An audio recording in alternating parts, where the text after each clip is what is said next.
So I'm going to talk about this shift insulator model, which is a model that we came up with Ashvin and his grad student at Harvard. And, well, it turned out to be a simple model for fragile topology, although when we came up with it, it wasn't obvious at the moment. But as will be clear, the model obviously seems interesting, because it doesn't have surface states, but seems to have some other interesting types of responses. So we suspected that there's something interesting about it, but we wasn't sure what exactly did it do. And also, one of the main motivations of coming up with such models is that the notion of topology in crystalline systems is much more subtle than in their regular or conventional counterparts. And for this reason, I'll start with an introduction of these notions, like how does topology mean in a system with internal symmetries, a conventional topological insulator, and then what it means in systems with crystalline topology and how the different notions relate to each other. And then it would be clear where the shift insulator fits and why, and what is its motivation.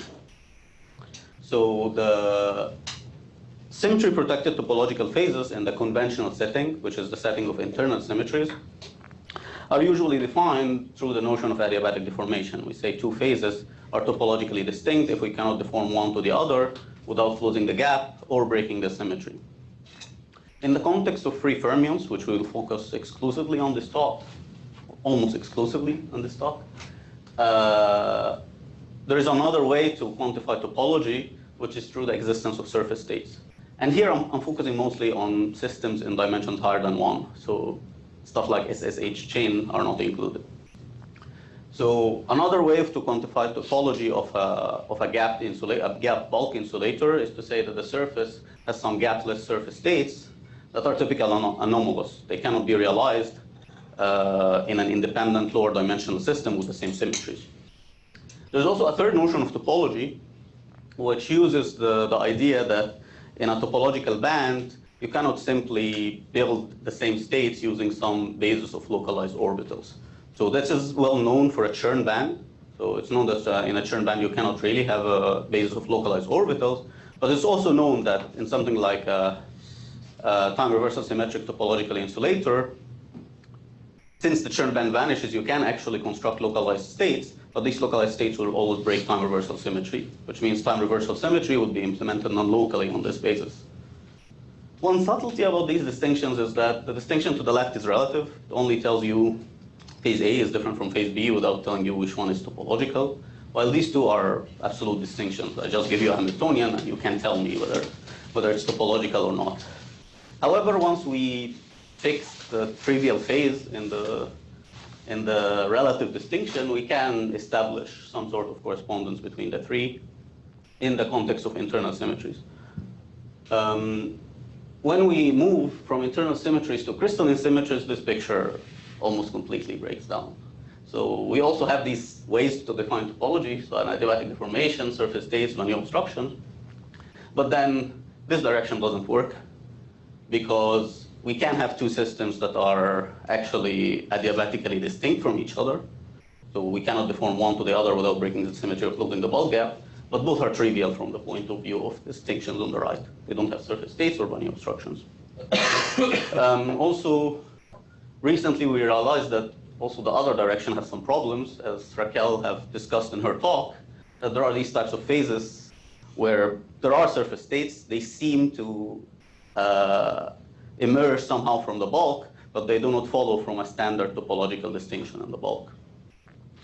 Also, when we just look at what does it mean to have surface states in the crystalline setting, there's also several subtleties. So at the beginning, the idea was that to look at surface states in a topological crystalline system is to just look at the high symmetry phase of the crystal. And if this phase preserves the symmetry, we'll find surface states, which are just, in most cases, they're just conventional 2D Dirac surface states. However, it was later realized that this is too restrictive, that we can actually have surface states that are not tied to a specific high symmetry plane, that we can look at the crystal as a whole, and due to some global constraints of the symmetry, a mass term changes from one phase to the other, and then we get some one-dimensional hinge modes. And actually, in an earlier work with Adrian and Haruki and Ashburn, we showed that these two are equivalent if you look at generic enough surfaces. So they all can be thought of as some types of symmetry-enforced topological defects, and then depending on which face you look at the surface, you can see them as some derived surface states, or you can just think of them as global higher-order surface states. In regards to value obstruction, it was also realized that there are some subtleties. So when one speaks about a topological system, the standard idea is that if you have something topological and you add to it something trivial, it doesn't change the topology. This turned out not to be true. So a Vanni obstructed system in a topological crystalline setting could be trivialized by adding something trivial. So we have some topological, we add to it something trivial, and you get something trivial. And I will show you in detail how this happens in the model in this talk. So one of the main motivations of considering this model is actually understanding fragile topology. So writing a simple model which realizes fragile topology and looking at its responses and seeing whether, at least in some contexts, we can distinguish, there's a physical response that could distinguish the fragile from the atomic. Another motivation, which I'll briefly discuss at the end, is how these two concepts relate, surface states and Vanni obstructions. There's one directional disk correspondence is easy.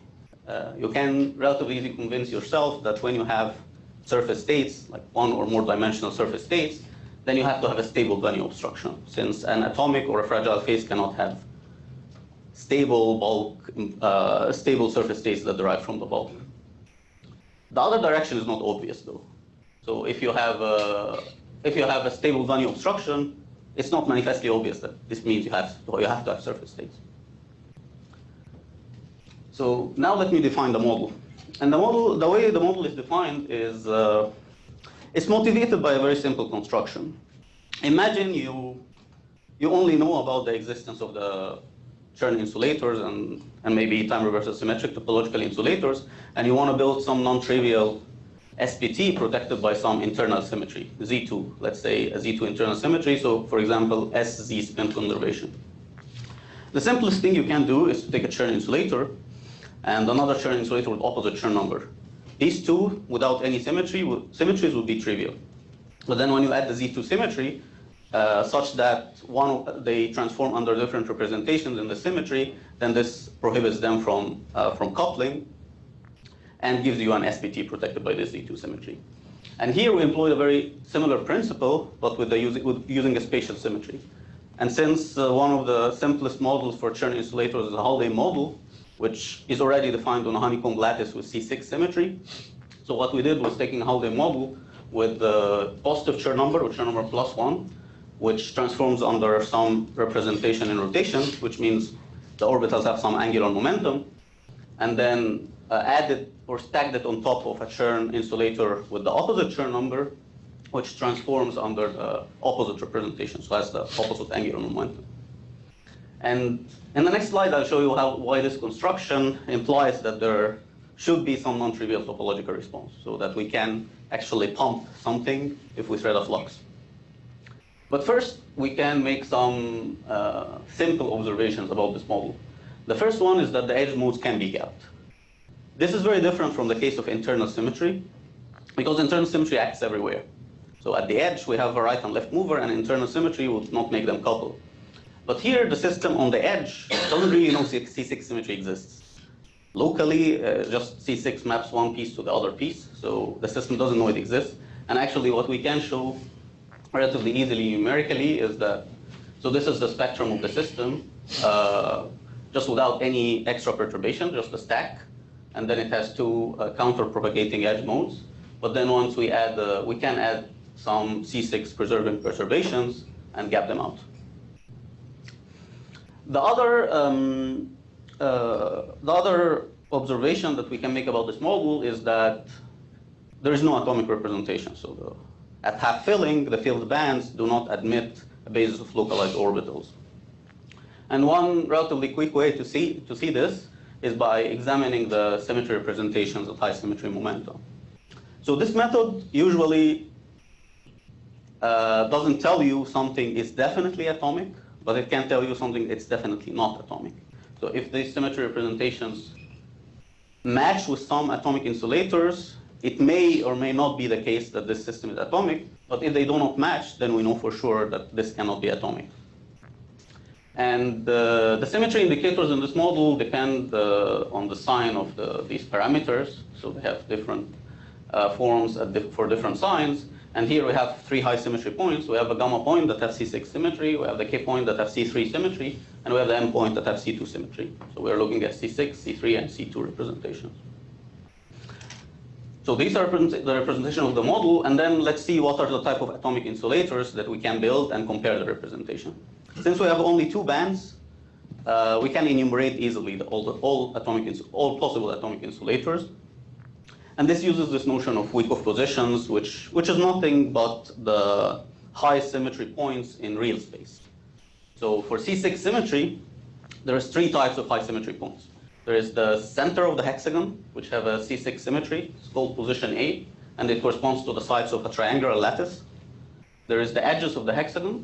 There's the corners of the hexagon, which is called position B, and corresponds to it has C3 symmetry and corresponds to the sides of a honeycomb lattice. And there is position C, which is the edge of the hexagon. This has only C2 symmetry and corresponds to the sides of a Kagome lattice. Since we only have 2 orbitals, we cannot use C, because C needs at least 3 orbitals per unit cell. So we can either use A or B. So we can fill A with 2 electrons or 2 orbitals, or B with 1 here and 1 here. If we fill B with 1 orbital, we find that the symmetry representation at M always come in pairs of opposite signs. So the angular momentum is plus minus 1, which doesn't match any of these. So we know it cannot be atomic insulator where the orbitals are centered at least. If we use A, it's a bit more tricky, but what you can convince yourself that the representations at the M point has to be equal to the cube of the representations at the gamma point. So these are eigenvalues of C6, and these are eigenvalues of C2.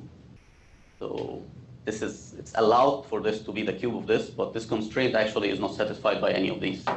If I cube this, I get -1, -1, not 1, 1.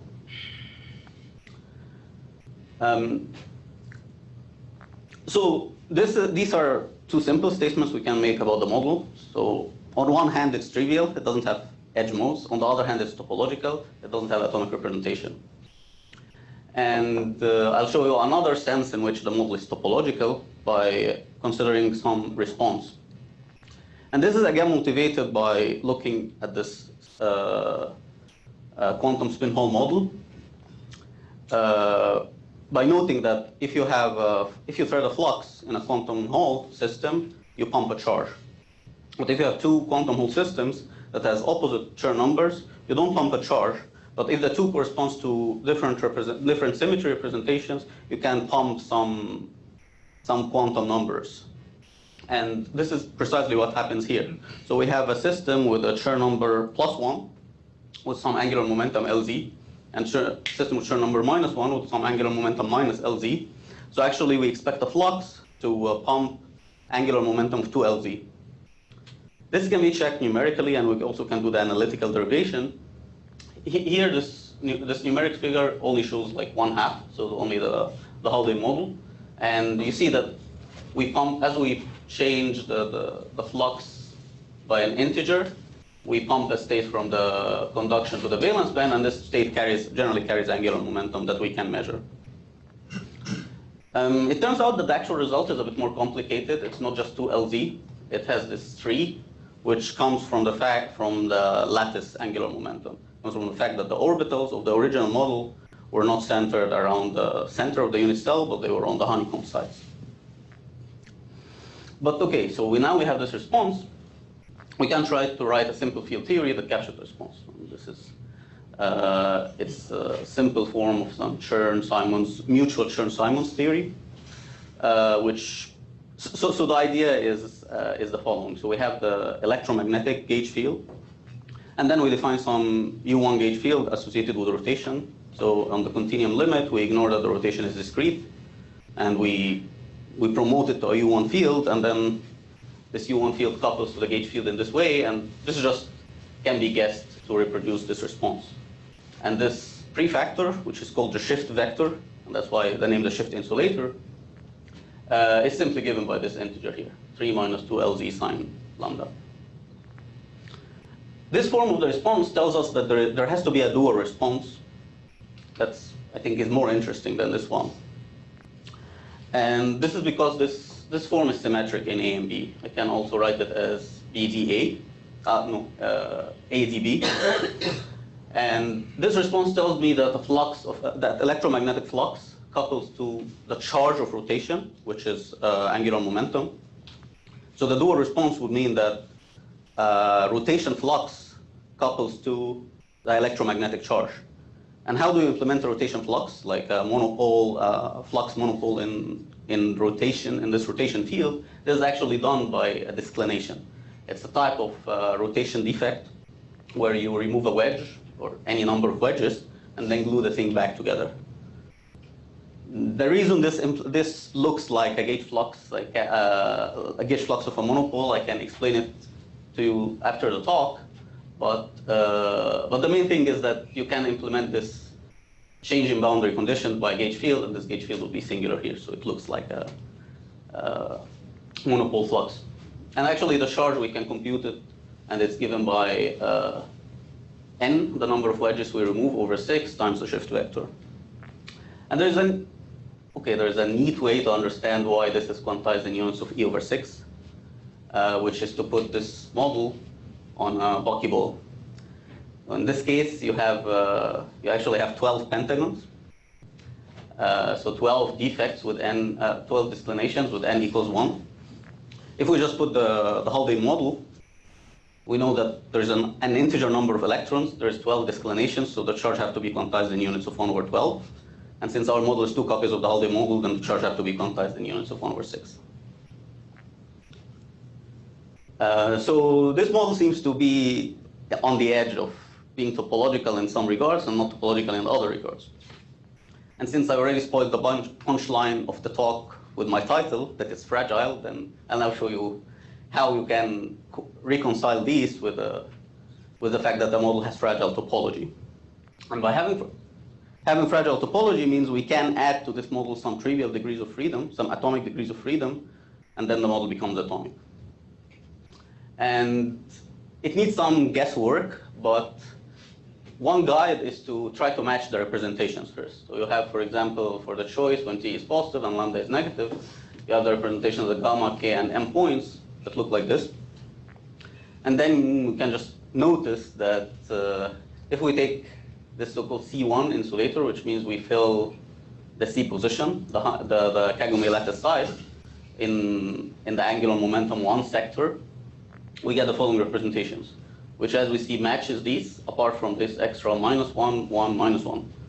But this we can compensate or cancel out if we subtract an atomic insulator where we put the orbitals in the A position with angular momentum 3, which means we can think of our model as C minus A3, so the difference between these two insulators. Anyway, this is not a proof that that the model is really, that once we add this insulator to the model, we get this insulator. This is just a suggestion. To show it explicitly, we have to explicitly construct the Wannier orbitals, which we did here. So we start with this model, we add to it this insulator, and then we look for a trial set of orbitals and do this some method known as the projection method, and get some linear superposition of these orbitals that look like the orbitals of this, which is what we did here. So here the blue and red sides are the sides of the original honeycomb lattice. This is the Haldane model orbitals. And then the white are the extra orbital we added, the orbital for this extra atomic insulator orbital we added. And then if we form this superposition, we find that it gives us a Wannier representation of the field band. And as you can see, it's centered around the edge of the hexagon, so the C position. So how about the topological responses? Is there a way to understand these from this picture? So I discussed, like one slide back, I discussed these topological responses, but what I didn't say is that some of these responses can actually be reproduced by something that's purely atomic. And to see this, consider what happens when you have a disclination, when you cut out a piece of the system. If your orbitals are at the corners of the hexagon, so B position, then you always cut out an integer number. So this cannot contribute to the fractional disclination charge. The same if your orbital is at C.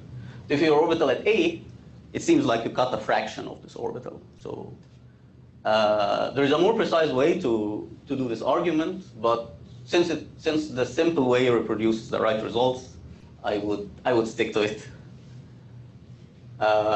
So this tells us basically that the disclination charge is determined by the filling of site A. And we can now enumerate for all the possible parameters of the shift insulator, even when we consider angular momentum equals to 0, also turns out to be non-trivial.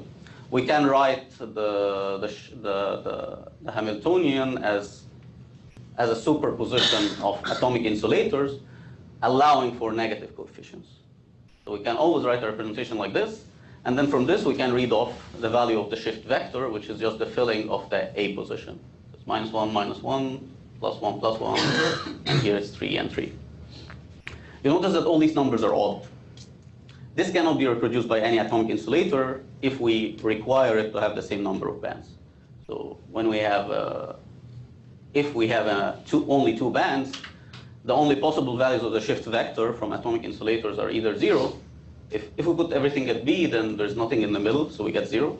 If we put everything at A, then we get 2. However, the fact that here we can have this -A enables more possibilities. So this is one of the take-home messages, that although there is no generic way to distinguish fragile and atomic phases if we forget about the number of bands, for a fixed number of bands, sometimes we can actually tell them apart. Some responses can never be reproduced by an atomic insulator. And now I get back to the more general discussion of how Bunny obstructions and surface states relate to each other. So for the shift insulator model, what we've seen is that when you have, we knew that we have no surface states, and we knew that we have a Bunny obstruction, and this seemed to point out to the direction that this model was fragile. And we want to ask the question whether this is true in general. So if you know something doesn't have surface states, are the only options atomic or fragile, or is there a third option? And what I'll show you is that there is no third option. These are the only 2 possibilities. And the way this is shown is by using this very nice construction from Mike Hermes' group, which maps an arbitrary TCI, which is protected by spatial symmetry, to a TI, which is protected by internal symmetry, but in a lower dimension. So the original construction was for point groups, but it was later generalized for also non-symmorphic symmetries. But the way this construction works is as follows. So you have an SPT, so a symmetry protected topological phase protected by some spatial symmetry. Let's say it's inversion. So I have 3D.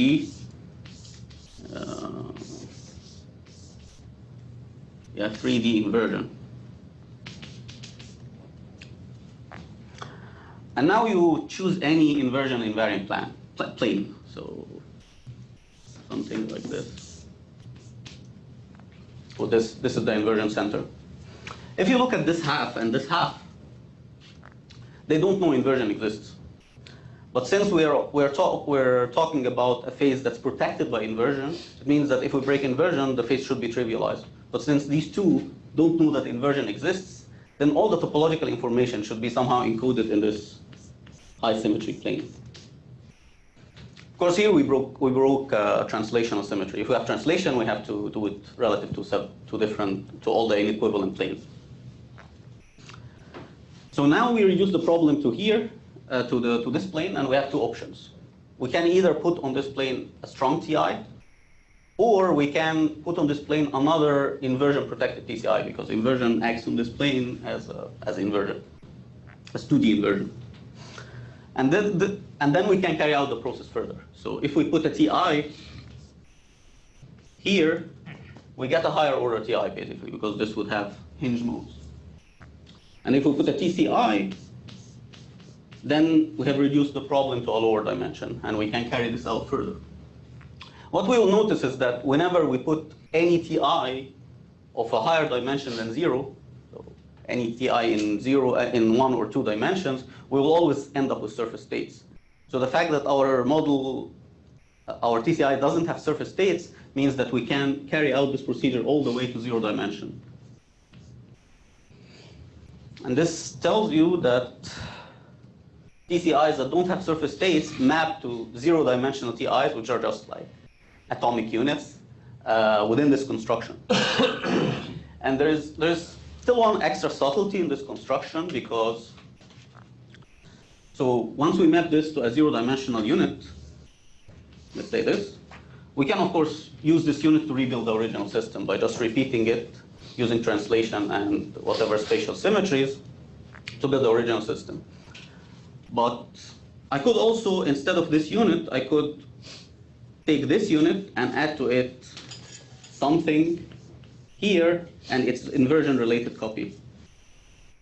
This is completely equivalent to these two are completely equivalent within this construction. They both map to the same higher dimensional system on this side, but when we repeat them using translation to build the system, we get different different systems. And these systems differ precisely by the addition of some atomic orbitals and non-maximal Wyckoff positions, which is precisely what it means that this space could be fragile. It means that the fact that there is a correspondence between TCIs without surface states and atomic insulators up to the addition of atomic orbitals of non-maximal Wyckoff positions means that TCIs without surface states are either atomic or fragile. And the reason why we need to add only non-maximal Wyckoff positions is it's relatively simple, because non-maximal Wyckoff positions contain all the representations we want. So all fragile obstructions can be resolved by adding some atomic orbitals and non-maximal Wyckoff positions. And this approach, well, not this proof, but just the layer construction of TCIs was recently extended to space groups in a very nice paper by Song and Mike Hermele and Chen Fang. This approach is not only useful to prove such types of statements, but it also can be used to obtain some classifications. So imagine we look at these TCIs without surface states. The classification problem of TCIs with surface states is kind of trivial. It's known from the classification problem of normal TIs. So for TCIs without surface states, the answer is not known, or was not known. But using this approach, it's very simple what happens. So we map this TCI without surface state to a 0-dimensional TI that's protected by some internal symmetry. And what we need to do is to classify these. This classification problem is trivial. We just count the number of states within every symmetry representation in this Zn. But the main non-triviality in the process comes from this equivalence relation, that we have to identify every two systems that are related by the addition of anything and its copies under the symmetry, its symmetry orbit. And this leads to some non-trivial results. And we can also use the same approach to classify, to see how this classification is reduced when we add interactions. So here is the table, for example, for the three. So here we don't have time reversal symmetry. We have spinless time reversal symmetry or spinful time reversal symmetry. We also consider the even or odd n for the Zn, and also consider the possibility that it's a fermionic or bosonic type of rotation symmetry. So at the end, we can apply this to the shift insulator. So how this is applied is the following. So the shift insulator has C6 symmetry with translation. So there's three inequivalent high symmetry points, one with C6, one with C3, and one with C2. And we basically need to do this construction 3 times relative to each of the points. So we get 3 topological invariants. For C6, we get a Z12 invariant. For C3, we get Z3. And for C2, we get Z4. And then we can compute these invariants for the different value, for the different parameter regimes of the shift insulator. And in all cases, we find that we need to add 12 copies of this system in order to get 0, 0, 0, which means that the shift insulator has a Z12 classification in the presence of interaction. This happens to be the same as the classification of the same system if we replace C6 by an internal Z6 symmetry. There seems to be a relation between systems protected by by spatial symmetry and by internal symmetries. For example, in the works by Thorngren and Els, they investigated this correspondence, and this is in line with this type of correspondence. So yeah, this is the end of my talk. So I mostly talked about this model of shift insulator, which turns out to be a very simple model of fragile topology, but also it kind of highlights the subtleties of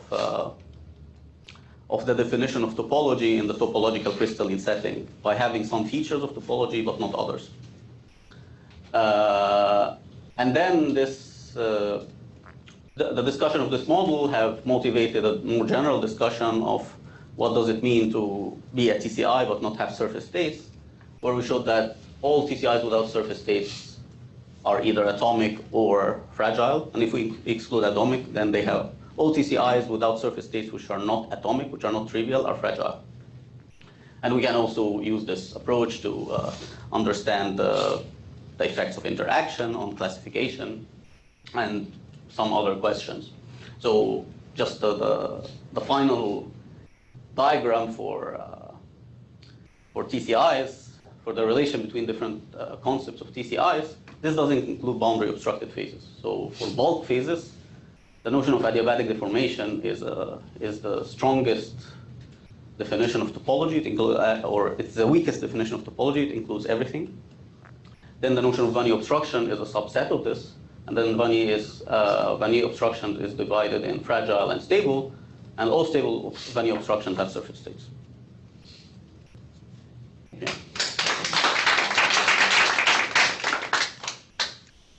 Few quick questions. Ben, then yeah. So, does the flux response care if you have resolved the obstruction? Like if I take the shift insulator and add trivial bands, do I get the same flux and/or disclination response?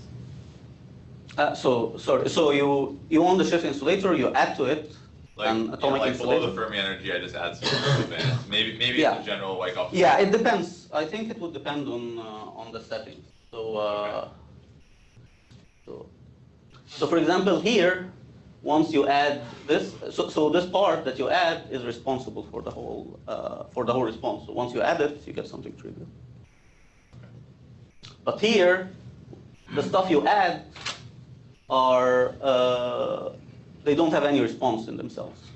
So here, this response would not go away. And the S vector you're saying characterizes the disclination and flux response because they're Yes. to each other. Yeah. Okay. So basically, if the bands I add don't have a response, Yes. that cancels out the shift insulator response, then I concede it. Yeah. Okay, cool. Yeah.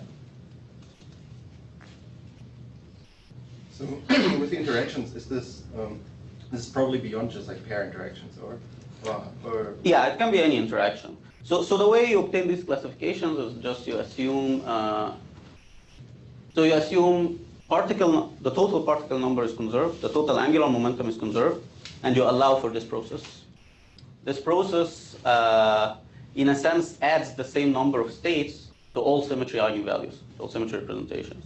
So you just take these three constraints and you build the classification. And is it possible to somehow figure out what is, for example, possible with Coulomb, or If you have a specific interaction, you may have more constraints.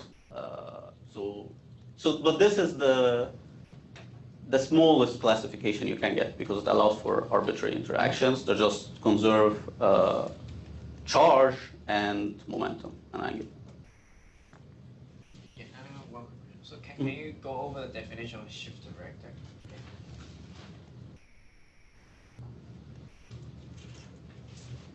Here? Yeah, the definition of shift.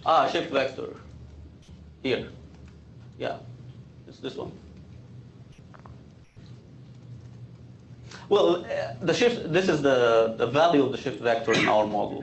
The definition of the shift vector is the prefactor of this mutual Chern-Simons. So it's the vector that couples to these type of responses that tells you this response, the response of the angular momentum response to flux. I have a quick question, which is just the statement that if you don't have surface states, I feel like you ruled out higher order TI or you left it out.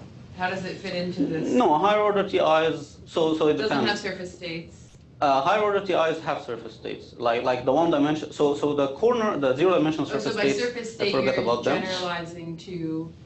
Yeah. Surface states includes Ah, all types of anomalous surface states. Yeah, So this okay. includes higher order TIs. Yeah. So here, these are all included in surface Yeah, states. okay, that was my question. Yeah. Okay. You mean, sorry, you mean any D greater than 1 surface state, depending. Or Any? D greater than 0 surface state. Yes. Yes, sorry. Any other questions? So this construction for the C6 symmetric model, would it work in the same way if you were to start with the C4 symmetric? I think so. So in that case, the shift vector, would it be, rather than 3 minus 2LZ, would it be 2 minus 2LZ, or? Okay, you will have the 2LZ, but I don't know what this constant is because it comes from the lattice. So I think if the orbitals you build a model, maybe they are off the rotation center, so they are only at a lower symmetry point, like the C2. Maybe you get also some extra. But I think this is something you have to either numerically extract or compute explicitly. But so there's not, because you said that if it's even, then there's something trivial about it. What I said is that if it's even, in that context, we can reproduce sometimes the response using an atomic insulator. But this is not a generic statement.